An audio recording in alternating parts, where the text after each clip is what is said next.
I guess I got introduced to you guys as talking about skiing on boats. So then they roped me into talking about having your period while you're sailing.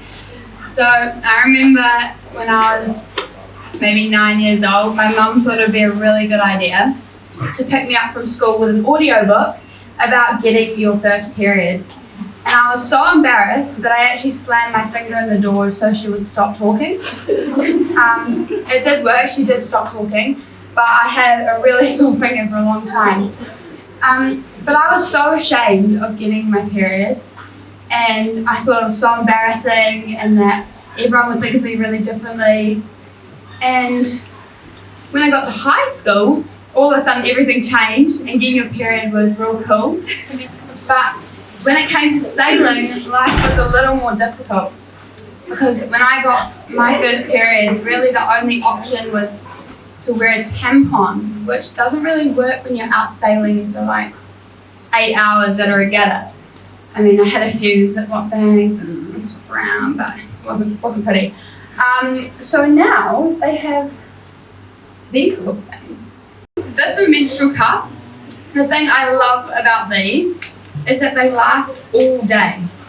So one of these, you pop it in the morning and it lasts 12 hours, and then you pop it out at the end of the day in the shower, generally I do, and wash it out, and it's good to go for the next day. And I've had one of these, not this one, don't worry, for probably a year now, and I think they last forever. I couldn't find a lifetime guarantee, but you never know. But if you're not quite ready for something like this, there's another really awesome option. Has anyone heard of period undies? But they do these cool things called swimmable period undies, which basically are exactly like a bikini bottom. So your friends won't know. You won't have awkward, tampon string hanging out the side when you jump off the wharf or anything awkward like that. And you can get them in any size, depending on how your flow is and stuff. But they also come in full piece togs, so you can wear them under your wetsuit.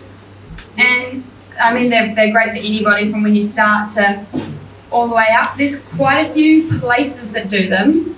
You can get them at the supermarket or at the chemist, or there's heaps of different options online.